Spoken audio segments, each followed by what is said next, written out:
Hello, welcome you all. Welcome back to this channel. Welcome back to your free basics course.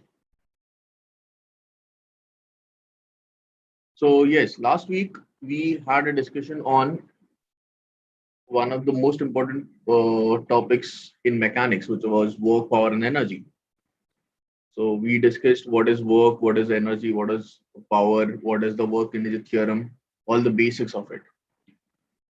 All right. So, I hope the session on work power energy was helpful, was insightful for you all, and you are able to solve some questions based on that, and it aids in your JE preparation. So today, I am going to start with yet another very important topic, very frequently asked in JE, which is the theory of collisions. All right. Now, what is the working knowledge? What is the basic knowledge that you need before we start discussing this topic? Is one, you need to know what is required. You need to know how to use the Newton's second law of motion.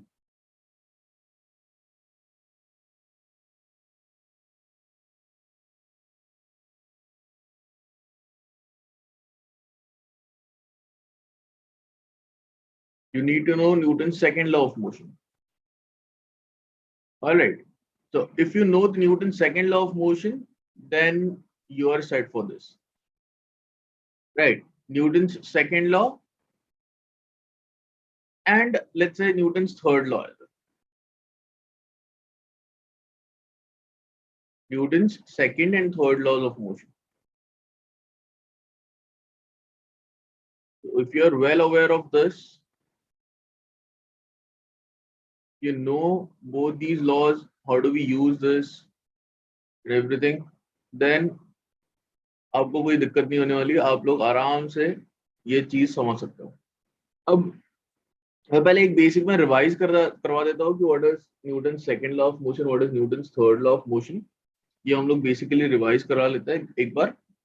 तो यार Newton second law of motion क्या बोलते हैं? Newton second law of motion बोलते हैं कि अगर कोई भी ऑब्जेक्ट है उस पर अगर बहुत सारे फोर्सेस लग रहे हैं, राइट, बहुत सारे एक्सटर्नल फोर्सेस लग रहे हैं, then the summation of all the external forces will be equal to m into a, where a is the acceleration of the system. ठीक है, a m into a, where a is the acceleration of the system. और Newton third law of motion बोलता है कि every action has an equal and opposite reaction. ठीक है. अब ये दो लॉज को हम लोग समझते हैं, इन पे बेस्ड हम लोग कोलिजन का थ्योरी समझते हैं. ठीक है. मैं पहले सिंपल सा एक एग्जांपल ले रहा हूँ, उसके बाद में आपको मैं एक्सप्लेन करूंगा कि क्या क्या क्या टर्म्स होती है, कैसा होता है. तो ये हम लोग पहले एक बेसिक सा कंसेप्ट समझ लेते हैं कोलिजन का. तो लेट्स से एक ये जमीन पे there are two objects, let's say identical objects हैं.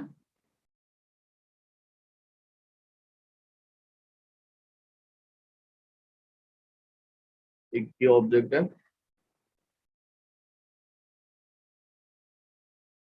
और एक ये ऑब्जेक्ट है.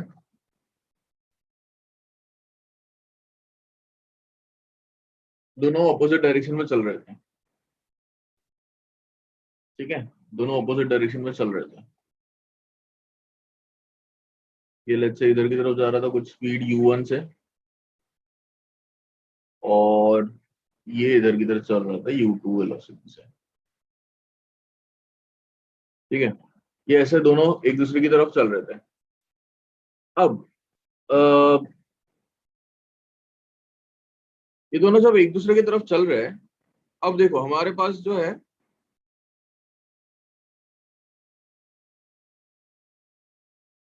स्ट्रेट एक ही लाइन के अलावा हम लोग चल रहे हैं. ठीक है. अब वो दोनों ऑब्जेक्ट जो है वो एक दूसरे की तरफ आ रहे हैं, since they are approaching each other, तो ऑब्वियसली बात है यार, हम लोग को क्या लगेगा, हम लोग को ये पता है कि since they are approaching each other, तो थोड़ी देर के बाद वो दोनों एक दूसरे को कोलाइड करने वाले हैं, ठीक है, दोनों एक दूसरे को कोलाइड करने वाले हैं। तो वो कोलिजन होने से पहले की कहानी ये है, ठीक है, वो दोनों एक दूसरे की तरफ चल रहे हैं, हम लोग को पता है पक्का कि वो एक दूसरे को कोलाइड करने वाले हैं। तो कोलाइड करने के पहले की कहानी जो है वो ये है, राइट। अब जब कोलिजन होगा, राइट, जब कोलिजन होगा तो क्या मैं ऐसा बोल सकता हूँ कि यार ये दोनों ऑब्जेक्ट जो है कोलाइड करने के वक्त, ये दोनों ऑब्जेक्ट जो है वो एक दूसरे पे कुछ फोर्सेस लगाएंगे, टकराएंगे ना वो। तो टकराएंगे तो क्या होगा कि एक ऑब्जेक्ट दूसरे ऑब्जेक्ट पे इंपल्स लगाएगा, दूसरा ऑब्जेक्ट पहले ऑब्जेक्ट पे इंपल्स लगाएगा, तो कुछ ना कुछ फोर्सेस लगेंगे उन पे, right. There will be some impulsive forces. तो क्या हो रहा है कि there will be some impulse which is given to the first object, इस पे कोई फोर्स लगेगा। Let's say this is the force on 2 by 1, ठीक है। I am going to name this object 2 and this is object 1, ठीक है। So this will be force on 2 by 1, and similarly there will be a reaction to that, which is the force on 1 by 2, ठीक है। ये क्या हो रहा है, collision की वजह से फोर्स आ रहा है, ठीक है, ऐसा हो रहा है। तो पहले ने दूसरे पे लगाया तो दूसरा भी पहले पे लगाएगा, ऐसे कुछ ना कुछ फोर्सेस होंगे, ठीक है। Now if I consider this as the entire system,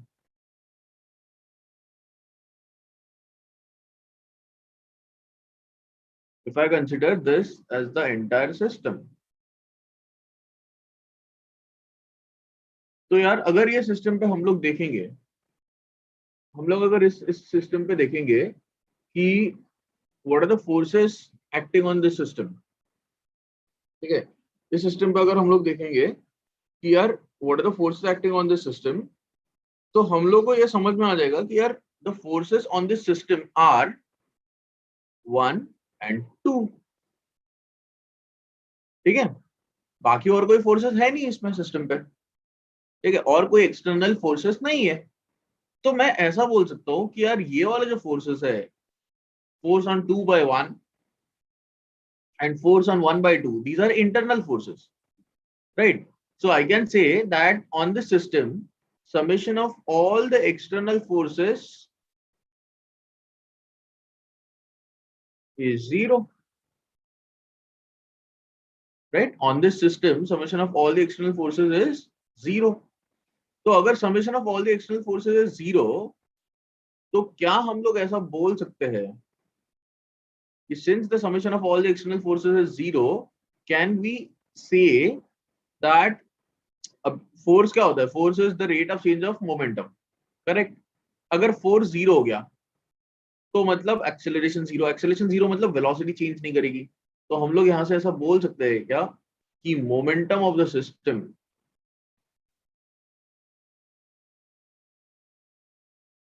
is conserve. हम लोग इसको ऐसा बोल सकते हैं कि since the summation of all the external forces is 0, the momentum of the system is conserved. So this is the basic idea of the collision,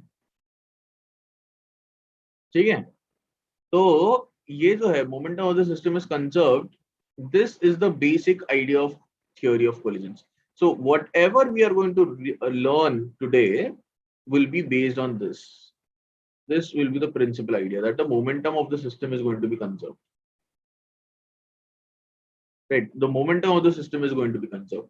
अब क्या ये हमेशा सही रहेगा, या momentum, obviously momentum is a vector quantity, तो क्या कोई भी डायरेक्शन का मोमेंटम कंजर्व रहेगा या नहीं रहेगा या क्या होगा, इसके बारे में हम लोग डिस्कस करने के लिए I will introduce couple of terms here, ठीक है। उसको समझने के लिए एक छोटे से एक दो चीजें हम लोग को समझनी चाहिए, ठीक है। वो एक दो चीजें हम लोग समझेंगे, उसके बाद हम लोग आगे बढ़ सकते हैं, ठीक है। Just a moment.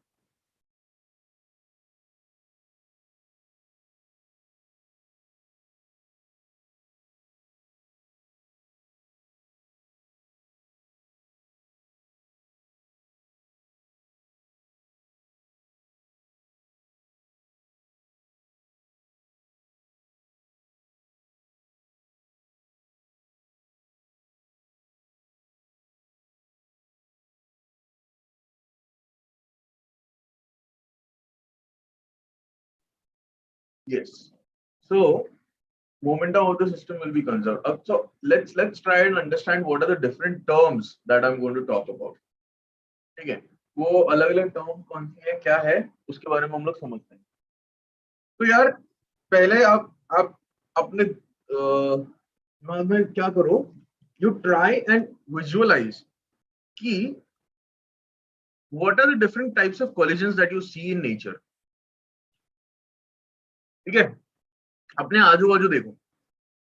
ठीक है, जैसे if I am playing carrom, तो कैरम खेलते वक्त क्या होता है कि एक स्ट्राइकर जाके कॉइन को हिट करता है, so that is one collision.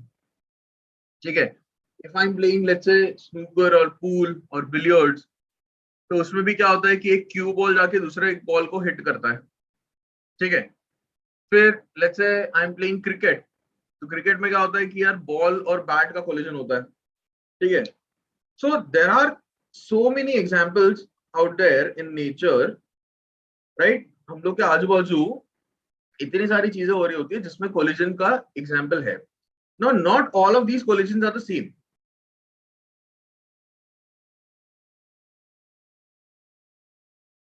Not all of these collisions are the same, right?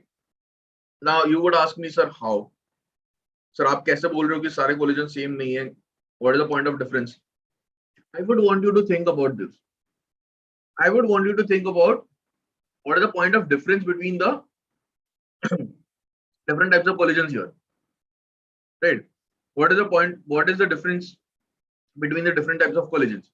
Let's say you are in a bowling ring और तुमने क्या किया, बॉल को थ्रो किया and that ball goes and hits the pins. That is also type of collision. ठीक है, वो भी एक collision है. बहुत सारे अलग अलग टाइप के collision होते हैं. तो I just want you to think about what is the difference between all of these collisions. ठीक है, एक कोलिजन को दूसरे कोलिजन से हम लोग डिफर कैसे कर रहे हैं वो हम लोग को पता करना है, और वो कैसे हो रहा है वो हम लोग समझने की कोशिश कर रहे हैं.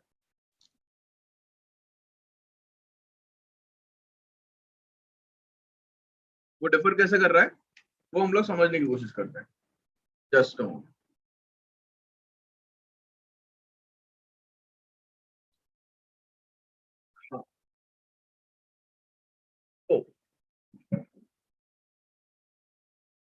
कुछ कोलिजन ऐसे होते हैं कि भैया, कुछ कोलिजन ऐसे होता है कि दोनों ऑब्जेक्ट जो है वो एक दूसरे की तरफ आ रहे होते हैं. ऐसा ये इधर जा रहा है, ऐसा ये इधर जा रहा है, और जाके टकराएंगे. या फिर ऐसा भी हो सकता है कि एक इधर जा रहा है, एक इधर जा रहा है, लेकिन ऑब्वियसली इसकी स्पीड ज्यादा है,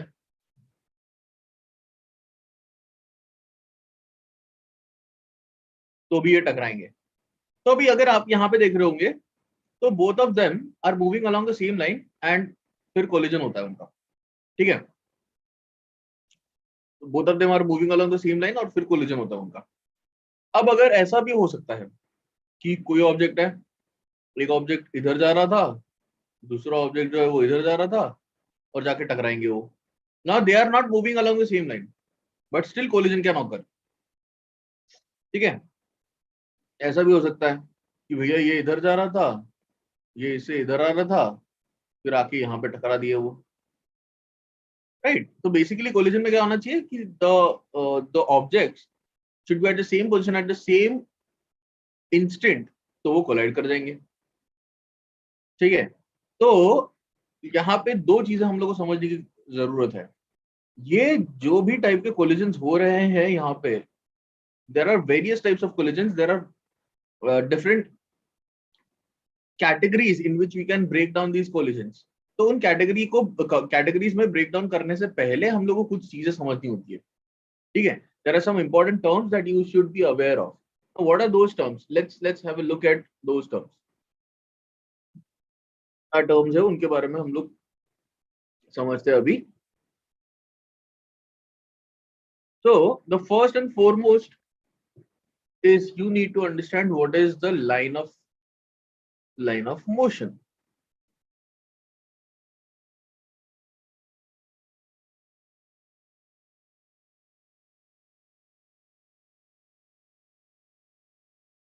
What is the line of motion? As the name suggests, it is the line of motion. So it is the line along which the motion is occurring, right? तो हम लोग ऐसा बोल सकते हैं कि it is the direction of instantaneous motion.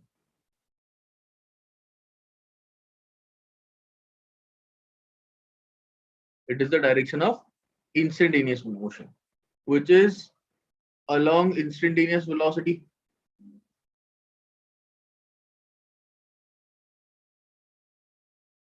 It is along the instantaneous velocity. ठीक है, तो लाइन ऑफ मोशन जो भी होगा वो इंस्टेंटेनियस वेलोसिटी के डायरेक्शन में होगा. That is the line of motion.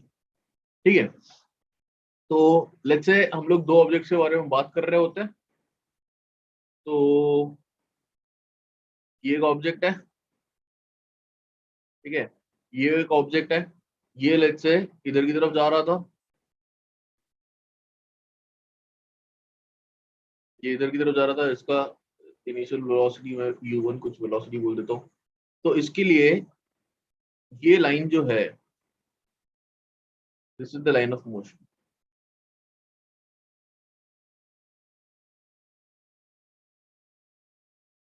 This is the line of motion.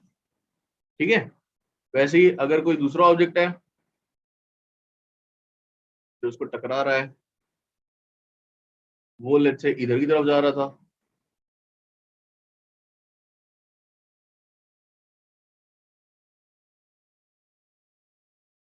तो इसके लिए लाइन ऑफ मोशन ये हुआ. This is the line of motion of the first particle, this is the line of motion of the second particle.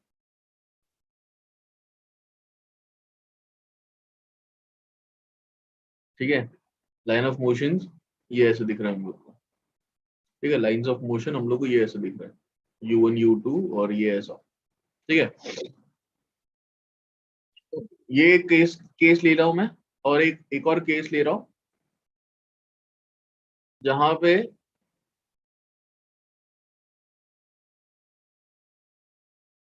Let's say ये particle इधर जा रहा है, तो ये लाइन ऑफ मोशन हो गया उसका. और दूसरा पार्टिकल जो है वो भी उसी लाइन के अलॉन्ग मूव कर रहा है.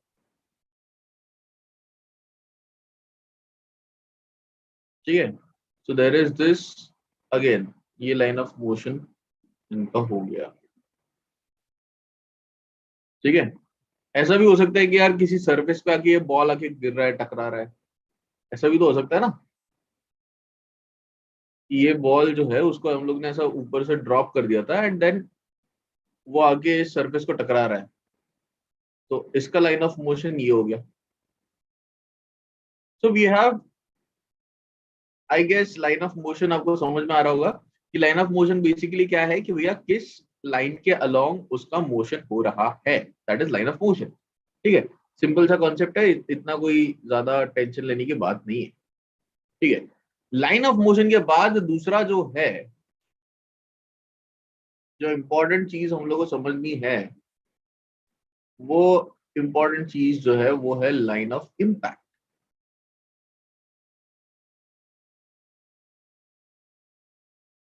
लाइन ऑफ इम्पैक्ट या फिर लाइन ऑफ कोलिजन, जिस लाइन के अलोंग कोलिजन का इम्पैक्ट लगने वाला है, जिस लाइन के अलोंग कोलिजन के फोर्सेस आने वाले हैं, जिस लाइन के अलोंग कोलिजन का इंपल्स आने वाला है.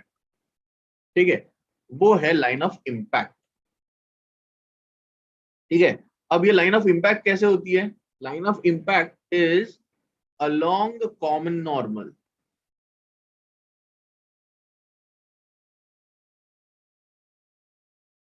Along the common normal, along the common normal to the colliding objects.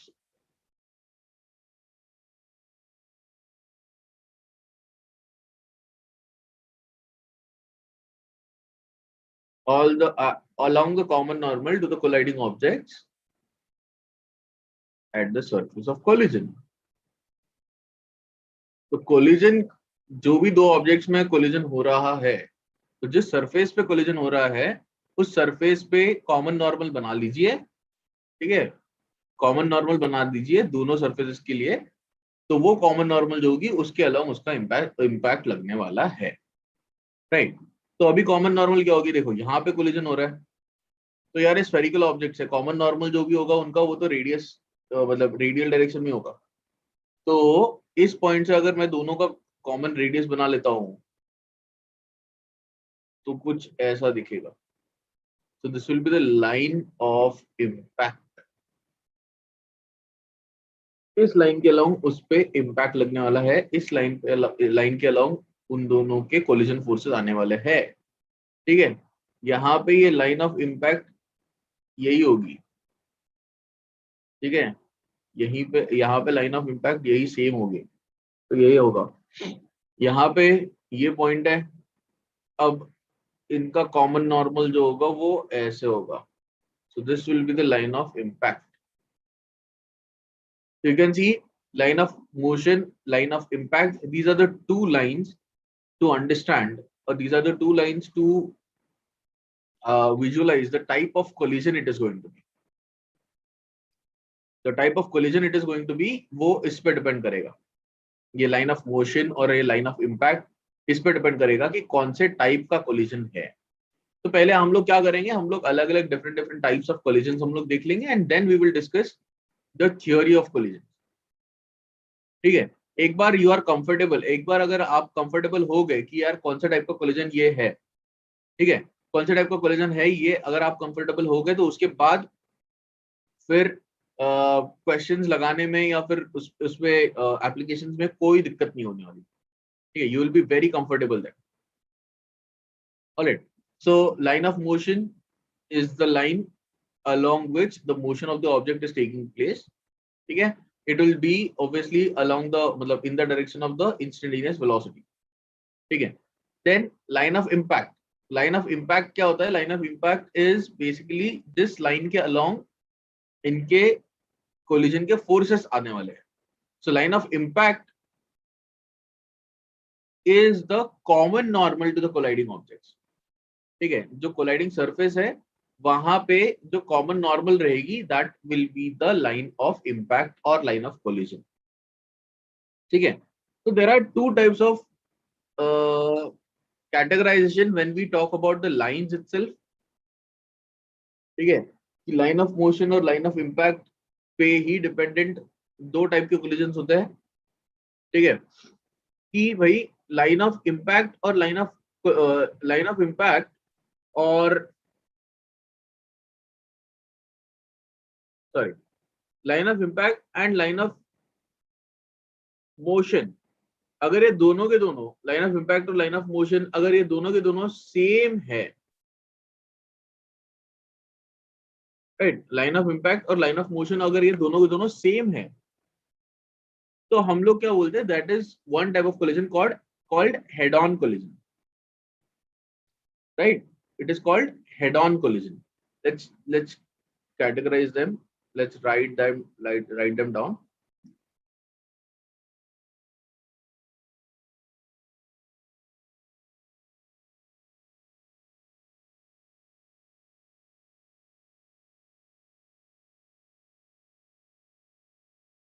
तो मैं I'm talking about the types of collisions here।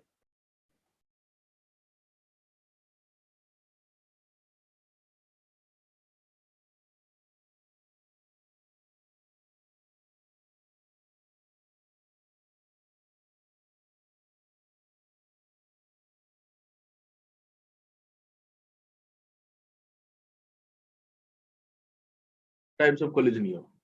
अभी टाइप्स ऑफ कोलिजन भी डिपेंड कर रहा है कि हम लोग किस कौन से कैटेगराइजेशन पे हम लोग मतलब कौन सी कैटेगरी में हम लोग उसको कैटेगराइज कर रहे हैं, ठीक है। तो let's say it is based on line of motion and line of impact, ठीक है। तो यहाँ पे दो कैटेगरीज हो जाती है, यहाँ पे दो कैटेगरीज हो जाती है, which is the first one is the head on collision।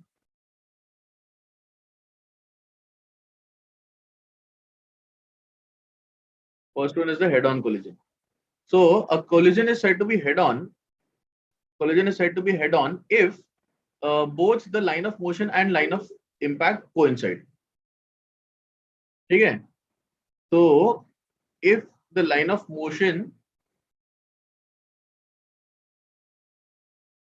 and line of impact coincide, that is they are the same, line of motion और line of impact जो है वो same है, so it is a head on collision. So if you look at the examples that we have done, this seems to me, this second one, ये बीच वाला जो है, this seems to me like a head on collision. This seems to me like a head on collision. ये head on collision हम लोग देख के बता सकते हैं ये head on collision होगा, ठीक है, ये head on collision होगा, ये देख के हम लोग बता सकते हैं, ठीक है. तो this seems to me like a head on collision, right? बाकी जो दो है वो हेड ऑन कोलिजन नहीं है, वहां पे लाइन ऑफ मोशन और लाइन ऑफ इम्पैक्ट ये अलग अलग है, तो वो हेड ऑन नहीं है. सेकंड वाला केस जो है वो डेफिनेटली हेड ऑन कोलिजन है, ठीक है, सेकंड वाला केस जो है वो डेफिनेटली हेड ऑन कोलिजन है. Now what is the second type of category in this?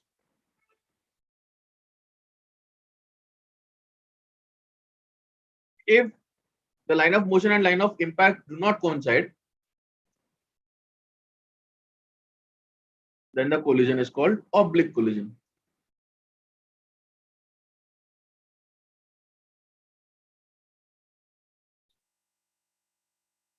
ठीक है, तो oblique collision में क्या होता है, line of motion, line of impact are separate. ठीक है, line of motion and line of impact are separate, they are different. So this one is an oblique collision, this one is an oblique collision, this is also an oblique collision. तो क्या होता है कि जब line of motion और line of impact जो है वो सेम नहीं है तब ऑब्लिक कोलिजन, जब वो दोनों सेम है तब head on collision. So this is a type of collision based on the line of motion and line of impact. But these are not the only categories in which we can categorize the collisions, right? ये basis सिर्फ एक ही basis नहीं है. This is one of the bases. ठीक है, ये एक basis, मतलब one of the basis है ये. There are still more bases जिस पे हम लोग इसको कैटेगराइज कर सकते हैं, अपने टाइप ऑफ कोलिजन को कैटेगराइज कर सकते हैं, ठीक है.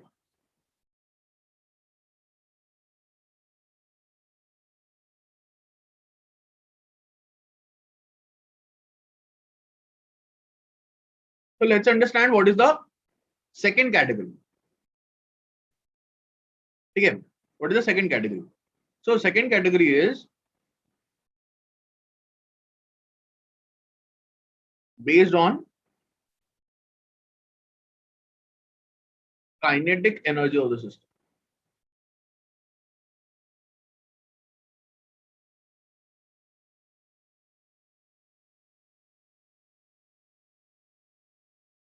Based on the kinetic energy of the system.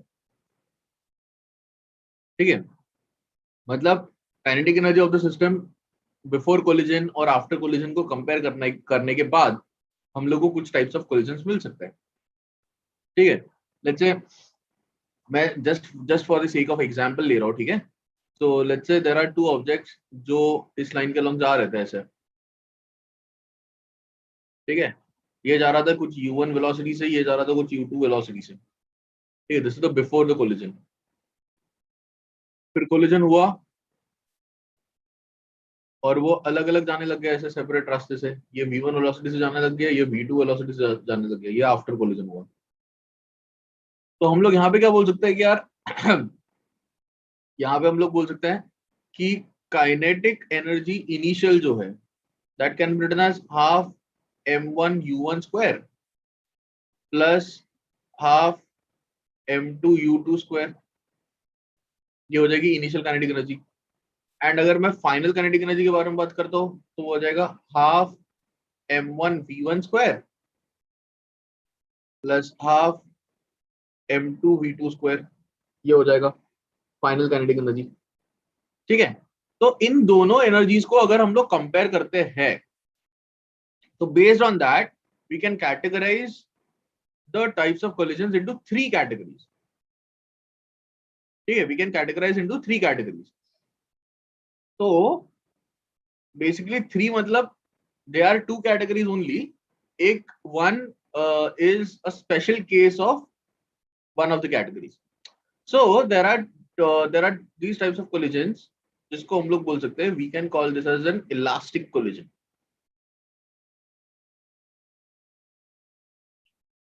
We can call this as an elastic collision. तो इलास्टिक कोलिजन कब बोलेंगे हम लोग?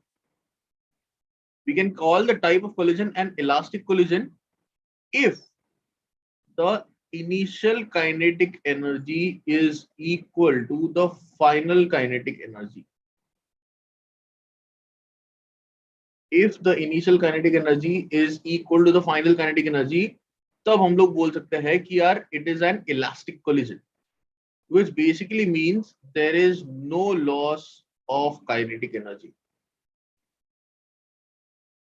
कुछ भी लॉस नहीं हो रहा है, जितना एनर्जी पहले था सिस्टम का काइनेटिक एनर्जी के फॉर्म में उतना ही फाइनली भी रहेगा। There will be no loss of energy है।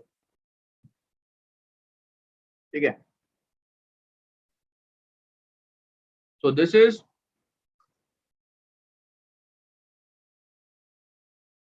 Is an elastic collision. ठीक है, इनिशियल काइनेटिक एनर्जी अगर फाइनल काइनेटिक एनर्जी के बराबर होगी, ये किसके लिए, लेकिन इंडिविजुअल ऑब्जेक्ट्स के लिए नहीं है, ये पूरे सिस्टम के लिए है। ये किसी इंडिविजुअल ऑब्जेक्ट के लिए नहीं बात कर रहे हम लोग कि भाई एक ऑब्जेक्ट की काइनेटिक एनर्जी उतनी रहनी चाहिए, ऐसा नहीं बोल रहे हम लोग पूरा सिस्टम का बोल रहे हैं। जिनके बीच में कोलिजन हो रहा है उस पूरे सिस्टम की एनर्जी कांस्टेंट रहनी चाहिए, ये हम लोग बोल रहे हैं। ठीक है, ये ध्यान रखिए, यहाँ पे जो हम लोग काइनेटिक एनर्जी की बात कर रहे हैं वो सिस्टम की एनर्जी के बारे में बात कर रहे हैं।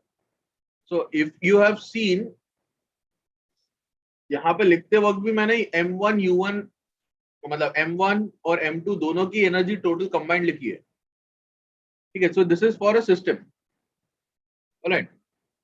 That is inelastic collision, that is elastic collision. Elastic collision is when kinetic energy initial is equal to kinetic energy final. ठीक है, that is elastic collision. And I can categorize second type of collision in this, which is an inelastic collision. तो अगर ये ऐसा नहीं हो रहा है तो वो सारा inelastic collision होगा। तो obviously kinetic energy initial is not going to be equal to kinetic energy final. So that is the inelastic collision. ठीक है, इनिशियल काइनेटिक एनर्जी और फाइनल काइनेटिक एनर्जी सेम नहीं है। ठीक है, अब इनइलास्टिक कोलिजन में एक टाइप ऑफ कोलिजन ये होता है, एक टाइप ऑफ कोलिजन वो होता है, there is one category, I would say 2A, which is perfectly inelastic.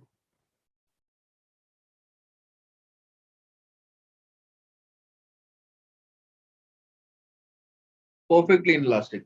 और परफेक्टली इनइलास्टिक मतलब क्या? तो परफेक्टली इनइलास्टिक मतलब kinetic energy initial is not equal to kinetic energy final, that is true. But यहाँ पे जो काइनेटिक एनर्जी का loss जो होता है वो मैक्सिमम होता है यहाँ पे।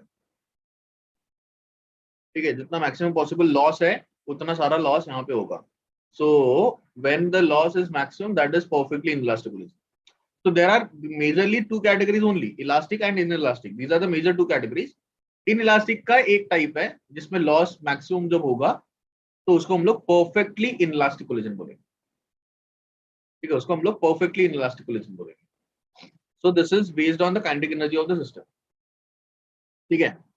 एक तीसरा, एक और टाइप ऑफ हम लोग इसको कैटेगराइजेशन कर सकते हैं। ठीक है, एक और टाइप ऑफ कैटेगराइजेशन हम लोग कर सकते हैं।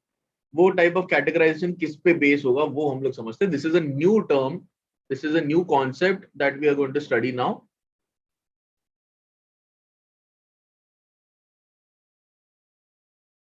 There is third type of categorization which is possible, which is based on the coefficient of restitution. एकदम चौंक मत जाओ, ये क्या है सर, ये क्या नाम दे दिया आपने, ये हम लोग ने तो कभी सुना ही नहीं है। सही बात है, ये कभी सुना ही नहीं है आपने। This is a new concept that we have introduced now, right. Coefficient of restitution. अब ये कोएफिशिएंट ऑफ रेस्टिट्यूशन का मतलब क्या है? तो बेसिक आइडिया अगर मैं कोएफिशिएंट ऑफ रेस्टिट्यूशन का बताऊं, तो coefficient of restitution is the ratio of the velocity of separation along the line of impact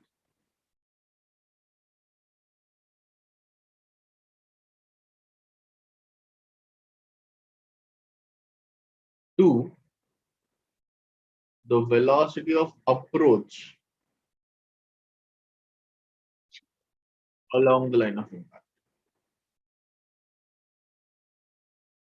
रुको रुको रुको, कोई नहीं, कोई डरने की बात नहीं है। ये एकदम क्या नया कंसेप्ट लेके आ गए सर, ऐसा कुछ सोचने की जरूरत नहीं है। आराम से देखते हैं। हम लोग एग्जाम्पल लेते हैं। यहाँ पे देखो कि ये एक ऑब्जेक्ट है, ये इधर जा रहा था u1 वेलोसिटी से। ठीक है, ये एक ऑब्जेक्ट है, ये इधर की तरफ आ रहा था u2 वेलोसिटी से। ठीक है, वो क्या कर रहे हैं, वो दोनों एक दूसरे की तरफ आ रहे हैं। ठीक है, when the distance between them decreases then we say that they are approaching each other. ठीक है, when the distance between the two decreases we say that they are approaching each other, whereas when the distance between the two keeps on increasing with time, let's say after collision जो है वो ऐसे जाएंगे, so if the distance between the two keeps on increasing with time we say that they are separating from each other. ठीक है, तो अभी velocity of separation क्या है यहाँ पे, मैं इस पर्टिकुलर इसके लिए लिख रहा हूँ। ठीक है, वेलोसिटी ऑफ सेपरेशन क्या है, ये v1 वेलोसिटी से पीछे की तरफ जा रहा है, ये v2 वेलोसिटी के आगे की तरफ जा रहा है, तो velocity of separation will be v1 plus v2, v1 plus v2। ठीक है, that is the velocity of separation, इतने वेलोसिटी से सेपरेट कर रहा है, क्योंकि v1 भी इनके बीच में का डिस्टेंस बढ़ाने की कोशिश कर रहा है, v2 भी इनके बीच में का डिस्टेंस बढ़ाने की कोशिश कर रहा है। So both of them are separating from each other with a relative velocity of v1 plus v2. Whereas initially u1 velocity से वो पहला वाला ब्लॉक जो है, पहला वाला जो ऑब्जेक्ट है वो अपने बीच में का डिस्टेंस कम करने की कोशिश कर रहा है, और दूसरा u2 वेलोसिटी से अपने बीच में का डिस्टेंस कम करने की कोशिश कर रहा है। तो यहाँ पे हम लोग वेलोसिटी ऑफ अप्रोच को हम लोग बोल सकते हैं u1 प्लस u2 होगा। ठीक है, this is the case for only, this is the expression only for this case, this particular case. ठीक है, हम लोग ने सिर्फ एक ही केस के लिए, इसी पर्टिकुलर केस के लिए ये लिखा है। जरूरी नहीं है कि हर बार आप v1 प्लस v2 अपन u1 प्लस u2 यही ई को बोल दो, ऐसा जरूरी नहीं है। ठीक है, दिस इज नॉट नेसेसरी कि हमेशा आपका एक्सप्रेशन ऐसा है। मैंने एग्जाम्पल यहाँ पे देख लिया, उस एग्जाम्पल के हिसाब से मैंने ये बनाया। Also I did not consider कि यार लाइन ऑफ इम्पैक्ट के अलावा कुछ कंपोनेंट आएगा नहीं आएगा, वो कुछ भी मैंने देखा नहीं है। यहाँ पे मुझे लिखा हुआ है it is along the line of impact. ठीक है, वो भी मैंने कुछ देखा नहीं यहाँ पे, क्योंकि हेड ऑन कोलिजन हो रहा था तो उसमें कोई दिक्कत हो नहीं गई थी। लाइन ऑफ इम्पैक्ट और लाइन ऑफ मोशन सेम ही था, इसलिए मुझे कोई दिक्कत नहीं आई। I will talk about this, I will talk about head on collision का और ऑब्लिक कोलिजन का कोएफिशिएंट ऑफ रेस्टिट्यूशन कैसे लिखते हैं, क्या लिखते हैं, उसके बारे में मैं डिटेल में बात करूंगा। But for now just understand the definition of coefficient of restitution. It is the ratio of the velocity of separation along the line of impact to the velocity of approach along the line of impact. Okay, that is the coefficient of restitution. ठीक है, इस पे based भी हम लोग categorise करते हैं वैसे ही, इलास्टिक कोलिजन, इनइलास्टिक कोलिजन और परफेक्टली इनइलास्टिक कोलिजन वैसे ही। तो यहाँ पे इलास्टिक कोलिजन में क्या होता है, एनर्जी तो कंजर्व होती ही होती है, ठीक है, काइनेटिक एनर्जी तो कंजर्व होती ही होती है। साथ ही साथ में इलास्टिक कोलिजन में जो कोएफिशिएंट ऑफ रेस्टिट्यूशन जो होता है वो होता है 1। कोएफिशिएंट ऑफ रेस्टिट्यूशन जो होता है वो होता है 1।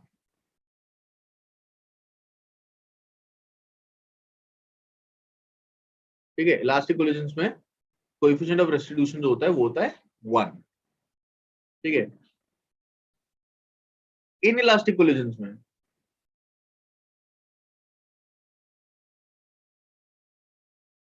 inelastic collisions में the coefficient of restitution is not 1 but it is greater than 0.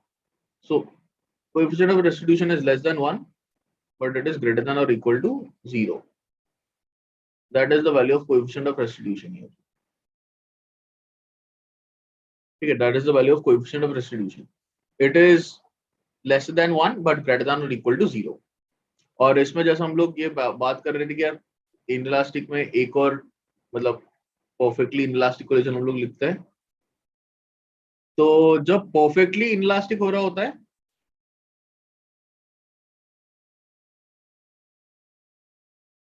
Perfectly inelastic हो रहा होता है तब ई जो है वेलोसिटी मतलब ये जो ई जो है वो 0 हो जाता है, coefficient of substitution is 0, right. This is again this is again one of the basis on which we can categorize the different types of collisions, ठीक है, which we can differentiate कि यार अलग अलग टाइप के collisions कैसे हो सकते हैं। तो ये एक और बेसिस है उस कैटेगरी का।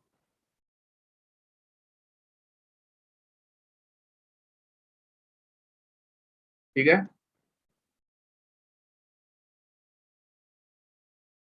आई होप आप लोग को ये अभी तक का जितना भी बेसिक चीज थी वो बेसिक चीजें समझ में आ रही है। ठीक है, मैंने अभी तक उसका कोई कंसेप्ट डिस्कस नहीं किया, मैं सिर्फ बेसिक चीजें ही समझा रहा हूँ अभी कि क्या होता है कोलिजन में। ठीक है, what are the different types of collisions which we are going to encounter and such.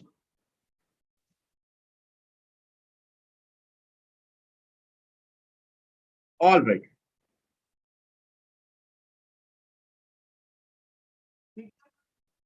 Perfectly inelastic collision के बारे में एक चीज देखते हैं, तो E इक्वल टू 0 का फिजिकल सिग्निफिकेंस क्या होगा ये सोचते हैं।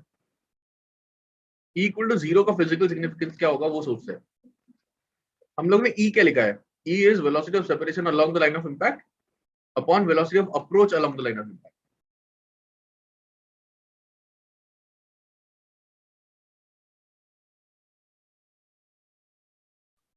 इसका रेशो है वेलोसिटी ऑफ सेपरेशन का और वेलोसिटी ऑफ अप्रोच का, ये रेशो है E। ठीक है, वेलोसिटी ऑफ सेपरेशन और वेलोसिटी ऑफ अप्रोच का रेशियो है E। और अगर वो 0 हो गया तो वो 0 होने का मतलब ये है कि यार वेलोसिटी ऑफ सेपरेशन 0 हो जाएगी,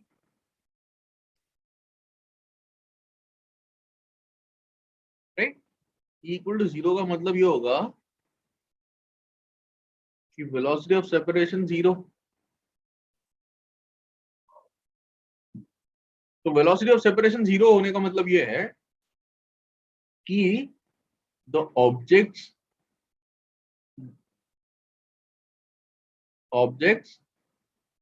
मूव टुगेदर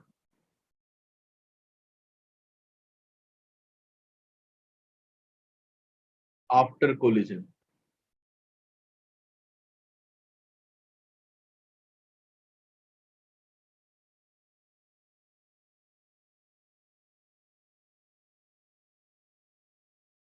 है ना, वेलोसिटी ऑफ सेपरेशन 0 मतलब वो सेपरेट ही नहीं कर रहे हैं। सेपरेट नहीं कर रहे मतलब क्या, उनके बीच में का सेपरेशन बढ़ नहीं रहा है। तो मतलब क्या ये कब हो सकता है, जब वो ऑब्जेक्ट जो है वो कोलिजन के बाद अगर दोनों साथ में मूव करते हैं तब ही ये पॉसिबल है.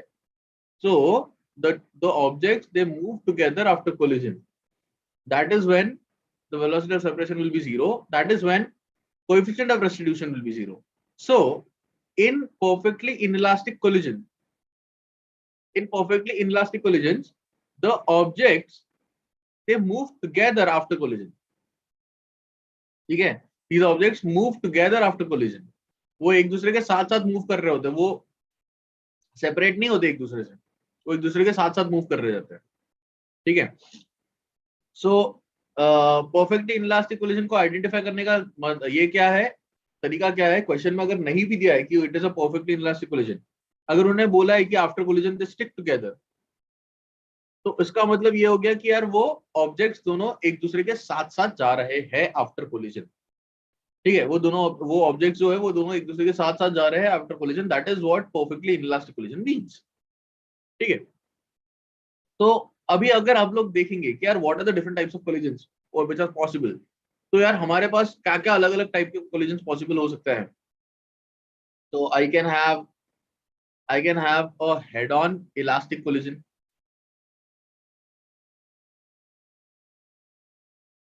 I can have a head-on elastic collision. I can have a head-on inelastic collision. I can also have a head-on perfectly inelastic collision. Yes, we do treat them differently because we have separate conditions for that. So inelastic और perfectly inelastic को हम लोग separately treat करते हैं. So I can have all of these three. ठीक है, because they are mutually exclusive, right? Head on मतलब सिर्फ line of motion और line of impact से related है. उसमें एनर्जी का कोई कंसेप्ट नहीं है, उसमें velocity of separation velocity of approach का कोई कंसेप्ट नहीं है. So it can be clubbed with elastic or inelastic or whatever. Similarly, I can have, oh यहाँ पे ये हो गया, हाँ, I can have oblique elastic collision.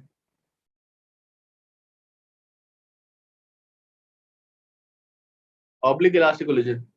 I can have an oblique inelastic collision. And similarly, I can have an oblique perfectly inelastic collision.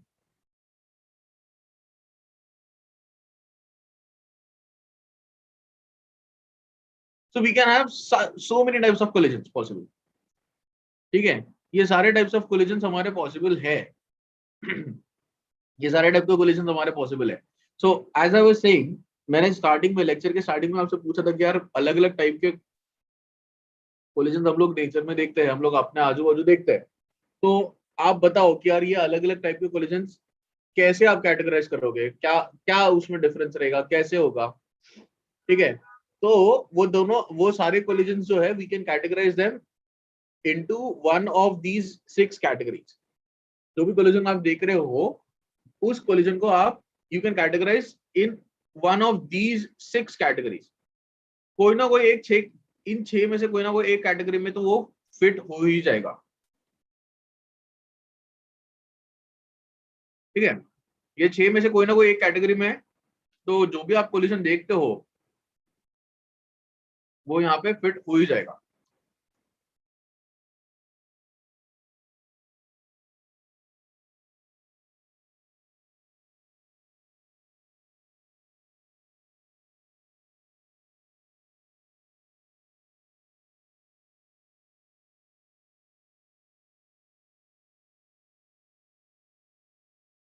ठीक है.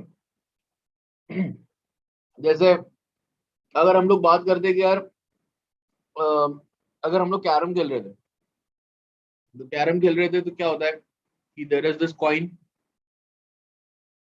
उसको आगे स्ट्राइकर जो है वो आगे स्ट्राइक करता है. तो there could be a straight shot, there could be a cut shot, there could be a glance shot. ठीक है, कभी कभी पूरा एनर्जी ट्रांसफर हो सकता है, कभी कभी नहीं हो सकता. तो इनमें भी देयर इज अ पॉसिबिलिटी कि यार इलास्टिक कोलिजन हो, इनइलास्टिक कोलिजन हो. ठीक है, ऑब्लिक कोलिजन हो, डायरेक्ट कोलिजन हो, बहुत सारी पॉसिबिलिटीज है।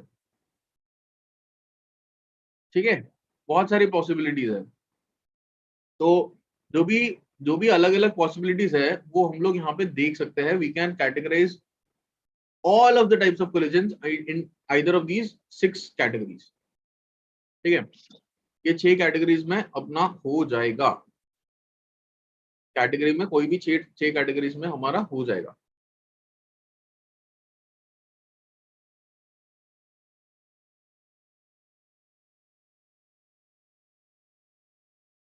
ठीक है, so I guess we are done with the basics of it. What are the basics of collision, कि क्या क्या होना चाहिए, क्या पता होना चाहिए आपको कोलिजन समझने के लिए। तो आज हम लोग ने काफी मतलब बेसिक चीजें समझी कि क्या होता है, what is the line of motion, what is the line of collision, what is the line of impact, what is happening during collision. ये सारी चीजें हम लोग देख रहे हैं। ठीक है, और टाइप्स ऑफ कोलिजन क्या होते हैं। ऑलराइट, तो these are the basics that you need to know before you apply the knowledge of collision। ठीक है, अब कोलिजन का कुछ कंसेप्ट समझने से पहले ये चीजें आपको समझनी बहुत जरूरी है कि लाइन ऑफ मोशन क्या होता है, लाइन ऑफ इम्पैक्ट क्या होता है, what are the different types of collisions. ठीक है, एक बहुत ही इंपॉर्टेंट चीज हम लोग ने जो सीखी है आज वो ये है, this is a very important concept, the coefficient of restitution वाला कॉन्सेप्ट। ठीक है, ये कोएफिशिएंट ऑफ रेस्टिट्यूशन वाला कॉन्सेप्ट ये बहुत इंपॉर्टेंट कॉन्सेप्ट है। बहुत लोग इसको गलत यूज कर लेते हैं। ये आप ध्यान रखिए कि it is along the line of impact only. It will always be along the line of impact only. ठीक है, तो ये एक नया कहानी हम लोग ने देखा है। तो based on all of these we have categorize the collisions into different types. और फिर अलग अलग टाइप को हम लोग समझेंगे। हम लोग दो दो टाइप के कोलिजन्स को समझेंगे, मतलब दो दो तरीके से हम लोग समझेंगे। अब हम लोग हेड ऑन कोलिजन को अलग से समझेंगे और हम लोग ऑब्लिक कोलिजन को अलग से समझेंगे। ठीक है, हम लोग हेड ऑन कोलिजन को एक कैटेगरी में समझेंगे, उससे रिलेटेड सारी चीजें हम लोग पढ़ेंगे। और ऑब्लिक कोलिजन को फिर अलग से देखेंगे। जैसे यहाँ पे हेड ऑन कोलिजन का कुछ कहानी दिख रहा है मुझे, यहाँ पे हेड ऑन कोलिजन कुछ दिख रहा है यहाँ पे ऐसा, और ये ऑब्लिक कोलिजन दिख रहा है। तो इन दोनों को मैं अलग अलग तरीके से पढ़ाऊंगा। ठीक है, मैं हेड ऑन कोलिजन में कुछ कहानी बताऊंगा, फिर ऑब्लिक कोलिजन के लिए कुछ कहानी बनाऊंगा। ऐसा नहीं है, अलग अलग, मतलब उसमें बेसिक प्रिंसिपल तो यही रहेगा जो हम लोग ने आज स्टार्ट करते हुए ही पढ़ा था कि what is the theory of collision depend on. तो थियरी ऑफ कोलिजन मैंने जैसा आपको बताया था कि theory of collision depends on the second law and third law of motion. Third law of motion से क्या हो रहा है, ये एक्शन रिएक्शन फोर्सेस हम लोग को दिख रहे हैं। सेकंड लॉ से क्या हो रहा है कि हम लोग को ओवरऑल सिस्टम का मोमेंटम कंजर्व करने के लिए मिल रहा है।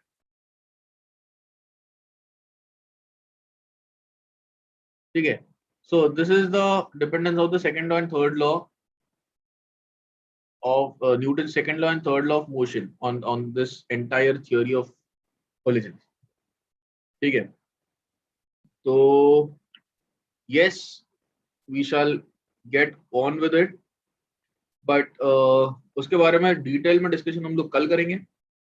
आज हम लोग थोड़ा सा मतलब बेसिक चीजें ही समझ रहे थे। ठीक है, यहाँ पे हम लोग बेसिक चीजें ही समझ रहे थे।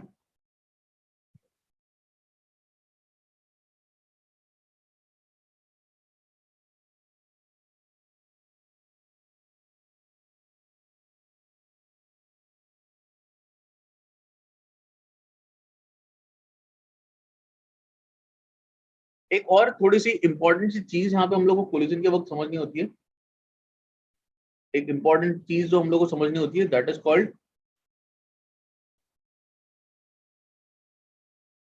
इम्पल्स।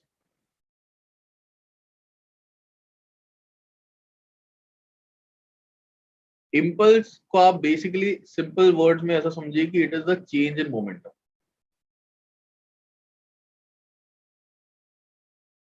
अब बस इसको ऐसे ही समझ लीजिए, what is impulse, impulse is the change in momentum. ठीक है, तो इम्पल्स को हम लोग ऐसा बोल सकते हैं कि it is the change in momentum. तो चेंज इन मोमेंटम मतलब it is the final momentum minus initial momentum. मैं इसको ऐसे रन करता हूँ, चेंज इन मोमेंटम।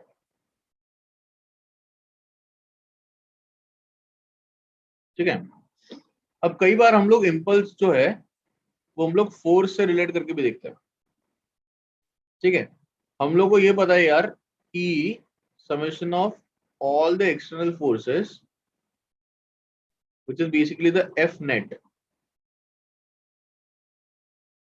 वो क्या होता है? वो होता है rate of change of momentum. ठीक है। तो क्या मैं यहां से बोल सकता हूँ कि change in momentum, change in momentum which is basically the impulse will be equal to integral of f dt। ये ऐसा होगा, है ना? ये ऐसा होने वाला है। so whatever this is, whatever this is, इसको हम लोग बोलते हैं this, we call it as the impulse momentum theorem।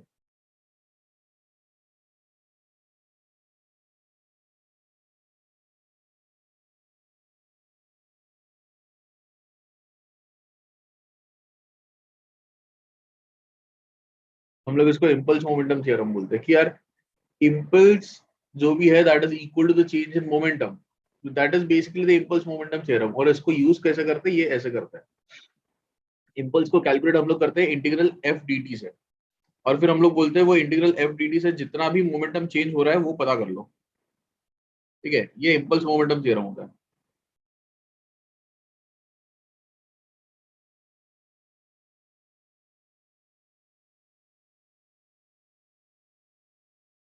ये इम्पल्स मोमेंटम थ्योरम बहुत काम आएगा अपने ये समझने में, अ, अपना थ्योरी ऑफ कोलिजन समझने में बहुत काम आने वाला है। ठीक है। अब मैं आपको बता रहा हूँ कि यार ये काम आएगा, वो काम आएगा। आप बोल रहे होगे सर पढ़ाई दो ना, सिखाई दो ना कैसे होता है। तो बिल्कुल सिखाएंगे, बिल्कुल करेंगे, कोई टेंशन लेने की बात नहीं है। ठीक है। आज के लेक्चर में नहीं, हम लोग कल के लेक्चर में ये इम्पल्स मोमेंटम थ्योरम से हम लोग थियोरी ऑफ कोलिजन जो भी है वो सारा का सारा थियोरी ऑफ कोलिजन हम लोग समझने वाले हैं। ठीक है। नॉट टुडे, आज सिर्फ हम लोग बेसिक चीजें समझते हैं। ठीक है, क्या क्या कैसे कैसे हो रहा है, क्या हो रहा है, वो बेसिक चीजें हम लोग समझते हैं आज। और कुछ चीज इंपॉर्टेंट है क्या, मुझे एक बार चेक कर लेता हूँ।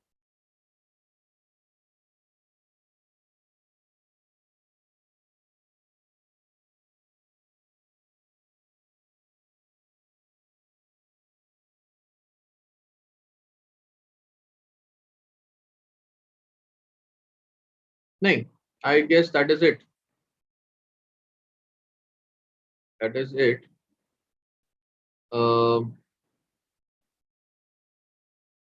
Alright, so this is good enough for today. ठीक है, आज के लिए इतना ही। बाकी हम लोग जो बेसिक्स ऑफ कोलिजन है, जो थियोरी है, उस थियोरी पार्ट को हम लोग नेक्स्ट लेक्चर में पढ़ते हैं। ठीक है। मोमेंटम कंजर्वेशन कैसे होता है, क्या होता है, और कहा और क्या क्या चीजें हम लोग कर सकते हैं, वो हम लोग नेक्स्ट लेक्चर में पढ़ते हैं। We shall continue tomorrow from what we left here today. ठीक है। सो please do like this channel, press the like button, subscribe to this channel, share this with your friends and जो भी उसके आपके कलिग कजिन्स वगैरह होंगे या जो भी होगा उनके साथ आप शेयर कीजिए, so that they also will get to learn something new every day, right? And it is absolutely free, so you are not paying anything unless except for your time, बस आप टाइम इन्वेस्ट कर रहे हो, बाकी और कुछ नहीं है। and you are getting the benefit out of it, so you are getting worth your time। so I hope you like this and do come back tomorrow at 11 a.m. same time, same place. Till then, see you. Have a good day.